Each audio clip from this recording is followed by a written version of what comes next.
지금부터 여러분께 불편하지만 아무도 제대로 말해주지 않는 이야기를 해드리려고 합니다. 가난한 사람들에게는 공통된 특징이 있습니다. 돈이 없어서가 아닙니다. 생각하는 방식, 세상을 바라보는 방식, 사람을 대하는 방식이 근본적으로 다릅니다.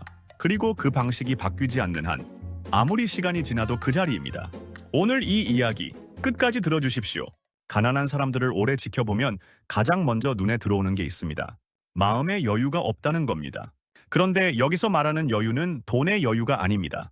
생각의 여유, 감정의 여유입니다.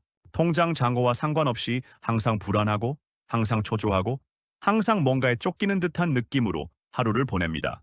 주변에서 이런 사람 보신 적 있으시죠? 어디서 좋은 정보를 얻어도 어차피 나는 안 돼가 먼저 나옵니다. 새로운 기회를 이야기하면 그게 될 것 같아요? 라고 먼저 따집니다. 누군가 잘 됐다는 소식을 들으면 축하보다 운이 좋았겠지가 먼저 나옵니다. 이게 바로 심리적 여유가 없는 사람들의 전형적인 반응 패턴입니다. 이 상태가 왜 만들어지는지 이해해야 합니다. 오랜 기간 결핍 속에서 살아온 사람의 뇌는 생존 모드에 고정됩니다. 당장 이번 달 카드값이 걱정인 사람에게 1년 후 계획을 세우라고 하면 뇌가 그걸 처리할 용량이 없는 겁니다. 컴퓨터가 바이러스에 걸려 CPU를 90% 잡아먹고 있으면 다른 프로그램이 제대로 돌아갈 수 없는 것처럼 생존 걱정이 머릿속을 꽉 채우고 있으면 기회를 보는 눈이 작동을 멈춥니다. 실제로 통계청의 국민 삶의 질 2024 보고서에 따르면 한국인의 삶 만족도는 OECD 신홀 8개국 중 33위에 머물렀고 저소득층일수록 만족도가 현저히 낮았습니다. 숫자가 말해줍니다. 불안이 일상이 된 사람들이 이 나라에 그만큼 많다는 겁니다. 그리고 그 불안이 가장 먼저 갉아먹는 건 미래를 향한 시선입니다. 내일을 바꿀 에너지가 오늘의 걱정으로 전부 소진되는 구조입니다.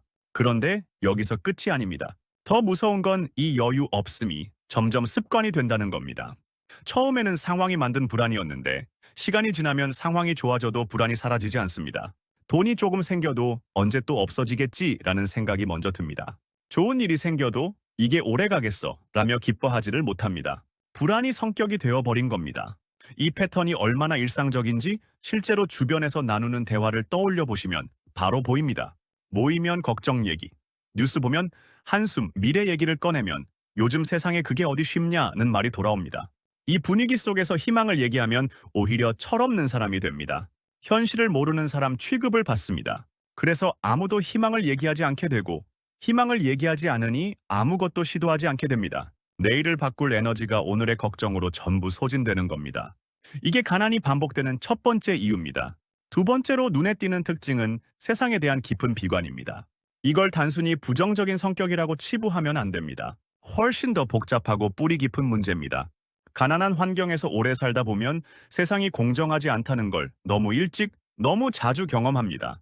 열심히 해도 안 풀리고 믿었던 사람에게 배신당하고 운 좋은 사람이 노력한 사람을 앞서가는 걸 반복해서 목격합니다. 그러다 보면 뇌가 자동으로 학습을 합니다. 어차피 세상은 그런 거야. 노력해봐야 소용없어. 내가 뭘 해도 결국 이 자리야. 이걸 심리학에서는 학습된 무력감이라고 부릅니다. 한 번 실패했을 때가 아니라 반복적으로 실패를 경험한 뒤에 시도 자체를 포기하게 되는 상태입니다. 강아지 실험으로 유명한 심리학자 마틴 셀리그만이 처음 발견한 개념인데 사람에게도 정확하게 적용됩니다. 도망칠 수 있는 상황인데도 도망치지 않는 겁니다. 이미 머릿속에서 해봐야 소용없다는 결론이 나 있으니까요. 주변에서 이런 말 들어보신 적 있으십니까? 요즘 세상에 정직하게 살면 손해야. 저 사람이 잘 된 건 분명 뭔가 있어서 그래. 이 나라는 답이 없어. 금수저들만 잘 사는 세상이야. 이런 말을 입에 달고 사는 사람이 실제로 형편이 좋아지는 걸 본 적이 있으십니까? 거의 없을 겁니다. 2025년 조사에 따르면 한국인의 79%가 가난한 사람과 부유한 사람 간의 갈등이 심각하다고 인식하고 있습니다. 계층 간 박탈감이 사회 전반에 이미 깊숙이 깔려 있다는 얘기입니다. 그런데 이 비관이 더 교묘한 이유가 있습니다. 비관이 방어막이 되기 때문입니다. 시도하기 전에 안 될 이유를 먼저 찾으면 실패할 일이 없습니다. 안 된다고 확신하면 도전하지 않아도 되고 도전하지 않으면 상처받지 않아도 됩니다. 비관은 자기 자신을 보호하는 심리적 갑옷처럼 작동합니다. 하지만 그 갑옷이 동시에 기회의 문도 걸어 잠깁니다.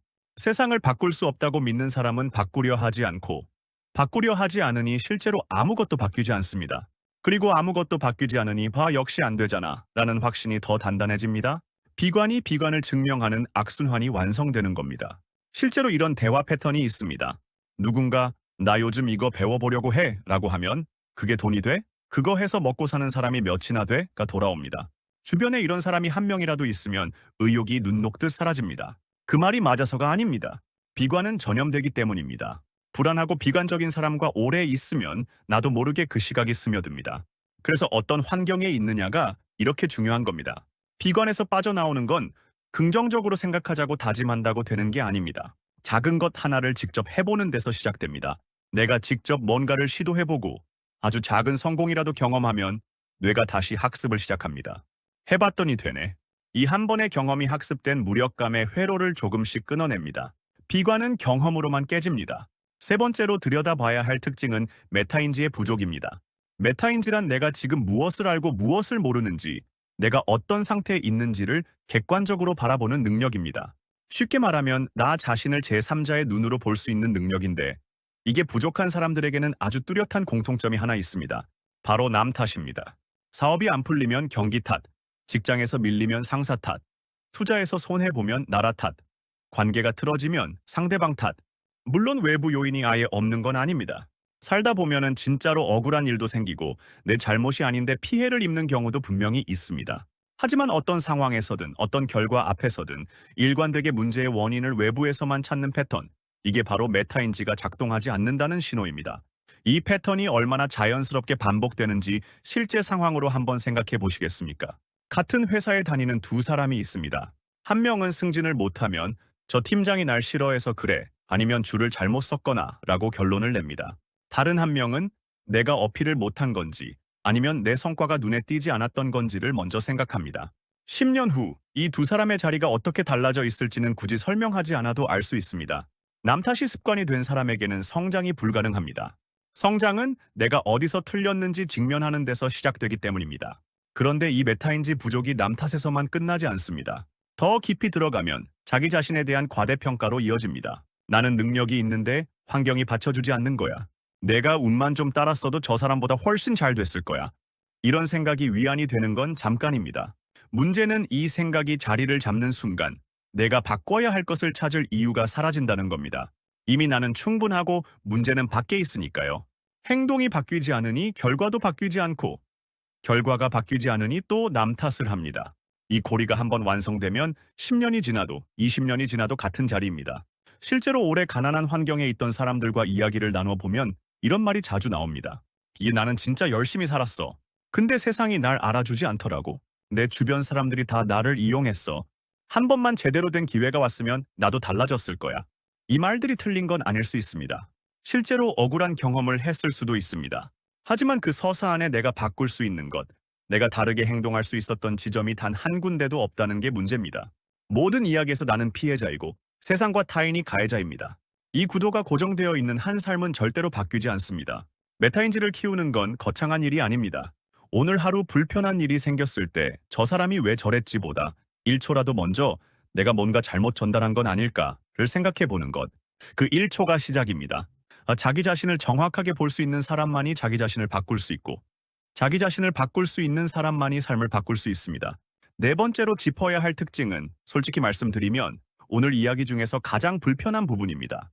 스스로 성장하기보다 남을 끌어내리려는 심리입니다. 그리고 이게 불편한 이유는 본인이 그러고 있다는 걸 당사자가 거의 인식하지 못하기 때문입니다. 이런 장면 본 적 있으십니까? 같은 동네 비슷한 처지였던 친구가 사업에 성공해서 차를 바꾸고 이사를 갔습니다. 그러면 주변에서 뭐라고 합니까? 저 사람 원래 그런 사람 아니었는데 변했어. 분명히 뭔가 수상한 거 있어. 사람이 돈 좀 생기니까 달라지더라. 축하하는 사람보다 깎아내리는 사람이 더 많습니다. 심지어 직접 연락해서 축하한다고 말은 하면서 돌아서면 뒷말을 합니다. 이게 위선이냐고요? 꼭 그렇게 볼 수만은 없습니다. 이 심리가 만들어지는 데는 이유가 있습니다. 오랫동안 제자리였던 사람에게 타인의 성공은 자신의 실패를 비추는 거울이 됩니다. 나랑 똑같이 시작했던 사람이 저기까지 갔다는 건 결국 내가 못 간 건 환경 때문이 아니라 나 자신 때문일 수도 있다는 불편한 가능성을 암시하기 때문입니다. 그 불편함을 해소하는 가장 쉬운 방법이 성공한 사람을 깎아내리는 겁니다. 저 사람이 잘 된 건 진짜 실력이 아니야. 분명히 누군가 도와준 거야. 라고 결론을 내리면 나의 현실을 직면하지 않아도 됩니다. 나는 여전히 능력 있는 사람인 채로 남을 수 있는 겁니다. 그런데 이 심리가 정말 무서운 이유는 따로 있습니다. 주변 사람들이 이 사람 곁에서 성장하기를 포기하게 만든다는 겁니다. 잘 되면 뒷말을 들을 게 뻔한 환경에서 누가 진지하게 도전하겠습니까? 새로운 걸 시도하면 잘난 척한다는 말이 나오고, 성공하면 운이 좋았다는 말이 나오고, 실패하면 그러면 그렇지 라는 말이 나옵니다. 뭘 해도 비난받는 구조 안에서 사람들은 결국 아무것도 하지 않는 쪽을 선택합니다. 그리고 아무도 성장하지 않으니 서로 끌어내리면서 집단 전체가 제자리에 머뭅니다. 이걸 개 잡는 양동이라고 합니다. 개 한 마리가 탈출하려고 하면 다른 개들이 끌어내리는 것처럼 한 명이 올라가려 하면 주변이 끌어내리는 구조입니다. 더 깊이 들어가면 이 심리의 뿌리가 보입니다. 자존감의 문제입니다. 진짜 자존감이 높은 사람은 남이 잘 돼도 위협감을 느끼지 않습니다. 오히려 저 사람이 저렇게 됐다면 나도 가능성이 있겠다는 자극을 받습니다. 반면 겉으로는 자신감 있어 보여도 속으로 자존감이 낮은 사람은 타인의 성공을 자기 실패의 증거로 받아들입니다. 그래서 끌어내려야 마음이 편해집니다. 잘 생각해 보시면 주변에서 남 얘기를 가장 많이 하는 사람이 정작 자기 삶에서는 가장 멈춰 있는 경우가 많습니다. 에너지가 전부 남을 향해 있기 때문에 자기 자신을 들여다볼 시간이 없는 겁니다. 이 패턴에서 벗어나는 첫 번째 신호는 남의 성공 앞에서 내가 어떤 감정을 느끼는지 솔직하게 들여다보는 것입니다. 불편하고 배가 아프다면 그건 내 안에 아직 이루지 못한 욕망이 살아있다는 신호입니다. 그 에너지를 깎아내리는 데 쓸 것인지, 내 성장에 쓸 것인지, 그 선택이 5년 후, 10년 후의 자리를 결정합니다. 그렇다면 이 모든 특징들을 종합했을 때 결국 가난한 사람들이 앞으로도 부자가 되기 어려운 가장 결정적인 이유는 무엇일까요? 많은 사람들이 능력이 부족해서 재능이 없어서라고 생각합니다. 하지만 현실을 오래 들여다보면 그게 아닙니다. 능력과 재능만으로 돈을 버는 사람은 생각보다 훨씬 적습니다. 세상의 돈은 대부분 관계에서 만들어집니다. 실제로 생각해 보십시오. 사업을 시작할 때 처음 고객이 되어주는 사람, 좋은 투자자를 소개해주는 사람, 기회가 생겼을 때 가장 먼저 연락이 오는 사람들, 이들은 전부 관계에서 옵니다. 유튜브를 시작해도 처음 구독자는 아는 사람이고, 가게를 열어도 처음 손님은 지인입니다. 부동산 좋은 매물 정보도 결국 사람을 통해 흘러오고, 취업도 공채보다 지인 추천이 훨씬 질 좋은 자리로 연결됩니다.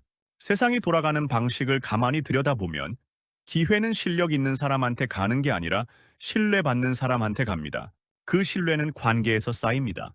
그런데 마음의 여유가 없고 세상을 비관적으로 보고 메타인지가 부족해서 남 탓을 반복하고 잘 되는 사람을 끌어내리려는 심리를 가진 사람 곁에 누가 오래 머물겠습니까?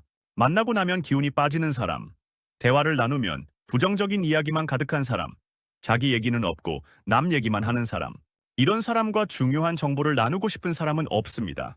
같이 뭔가를 해보고 싶은 사람도 없습니다. 좋은 사람들은 좋은 사람 곁으로 모이고 에너지가 넘치고 가능성을 보는 사람 곁으로 기회도 따라옵니다. 이건 운의 문제가 아닙니다. 내가 어떤 사람이냐가 어떤 사람을 끌어당기느냐를 결정하는 겁니다. 성공한 사람들을 오래 관찰해보면 공통점이 있습니다. 이들은 자신에게 기회를 줄 수 있는 사람과 빠르게 친해지고 만나는 사람마다 깊은 인상을 남깁니다. 대단한 스펙이나 화려한 말솜씨 때문이 아닙니다. 이 사람과 함께 있으면 뭔가 좋은 일이 생길 것 같다는 느낌. 이 사람은 나에게 도움이 되는 사람이라는 인식을 자연스럽게 심어줍니다. 반대로 가난한 환경에서 벗어나지 못하는 사람들은 만날수록 에너지를 소진시킵니다. 불평을 들어줘야 하고 부탁을 거절하기 어렵고 대화가 끝나면 이상하게 지칩니다. 사람들이 본능적으로 거리를 두게 됩니다. 그리고 사람이 떠나면 기회도 함께 떠납니다. 여기서 중요한 한 가지를 짚어야 합니다. 관계를 만든다는 게 비위를 맞추거나 아첨을 떤다는 뜻이 아닙니다. 내가 먼저 줄 수 있는 사람이 되는 겁니다. 정보든 시간이든 진심 어린 관심이든 상대방에게 뭔가를 줄 수 있는 사람은 자연스럽게 관계가 쌓입니다. 그리고 그 관계가 쌓이면 언젠가 반드시 돌아옵니다. 당장 돈이 없어도 배경이 없어도 학벌이 없어도 이건 지금 당장 시작할 수 있습니다. 마음의 여유를 만드십시오. 비관 대신 다음 가능성을 보는 눈을 키우십시오. 잘못됐을 때 남보다 나를 먼저 들여다보는 습관을 가지십시오. 그리고 남이 잘 될 때 그 에너지를 내 성장의 자극으로 쓰십시오. 이 네 가지가 바뀌면 곁에 있는 사람이 바뀌고 곁에 있는 사람이 바뀌면 들어오는 기회가 바뀝니다. 경제는 결국 흐름을 읽는 사람이 유리한 게임입니다. 그리고 그 흐름의 시작은 언제나 사람에서 옵니다. 오늘 이 영상이 그 첫 번째 흐름이 되었으면 합니다. 구독과 좋아요 꼭 부탁드리고요. 우리 다 같이 부자 됩시다. 감사합니다.